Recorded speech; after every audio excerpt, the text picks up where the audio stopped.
Soigner l'interface utilisateur et optimiser l'expérience utilisateur sont deux facteurs de succès pour toute application mobile. C'est la raison pour laquelle plusieurs techniques et approches ont été mises au point pour y arriver.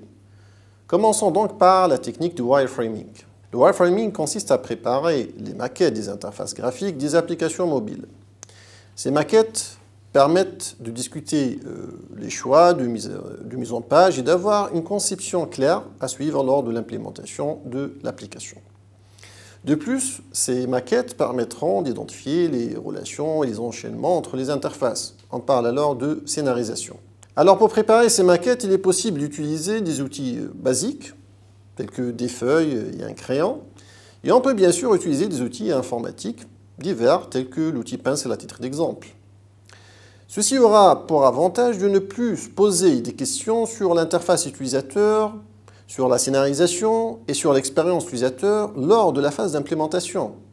Et également de pouvoir discuter ces choix avec vos éventuels clients ou collaborateurs. Maintenant, on va passer à deux approches pour implémenter ces interfaces graphiques. Ces approches-là prennent en considération le fait que les caractéristiques des écrans des dispositifs mobiles risquent de varier dramatiquement d'un dispositif à un autre. La première approche, c'est l'adaptive design. En fait, l'idée de base ici est de préparer un certain nombre de règles d'affichage selon les caractéristiques de l'espace d'affichage. Concrètement, on peut par exemple dire que pour un espace d'affichage dont la largeur est entre 1200 et 400 pixels, on va afficher un arrière-plan vert, alors que pour ceux dont la largeur varie entre 400 et 100, ça sera un arrière-plan jaune. Donc on ne va pas remarquer une différence d'affichage pour deux dispositifs appartenant à une même catégorie, mais entre des dispositifs appartenant à des catégories différentes. Une autre approche permettant de traiter justement le problème de diversité des caractéristiques des écrans des dispositifs mobiles, c'est le responsive design. Ici, il ne s'agit plus de classifier les zones d'affichage en des catégories selon des critères donnés, mais il s'agit d'appliquer toujours les mêmes règles. Et c'est au niveau des règles qu'on va spécifier qu'il faut prendre en considération la taille de la zone d'affichage. Par exemple, on peut spécifier une règle qui dit que la largeur d'un composant graphique sera toujours égale à la moitié de la largeur de la zone d'affichage.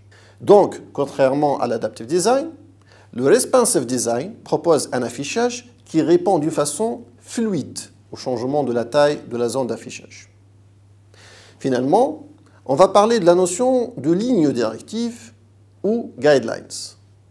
Les guidelines pour les interfaces utilisateurs. Il s'agit tout simplement de règles définies par des experts pour créer une application avec des interfaces homogènes. L'avantage, c'est que ces directives ne laissent rien au hasard et guident le développeur dans les moindres détails. Concrètement, on trouve une et parfois plusieurs implémentations des directives, généralement sous forme de ressources, par exemple des thèmes de couleurs, des icônes, etc. Les principaux systèmes d'exploitation mobile, justement, profitent de la notion de ligne directive. Par exemple, l'Android depuis sa version 5 utilise le Material Design, alors que l'iOS depuis sa version 7 utilise le Flat Design. À titre d'exemple, le Material Design est supporté par Google, qui vous offre toutes les ressources nécessaires pour appliquer les directives, que ce soit dans votre application mobile hybride ou même dans votre site web. Il suffit de télécharger ou faire des références vers les ressources et de les utiliser dans le code source de l'interface graphique. Avec cet arsenal de techniques et d'approches que je viens d'introduire, vous serez en mesure de réussir le défi des interfaces graphiques et de l'expérience utilisateur. À la prochaine vidéo.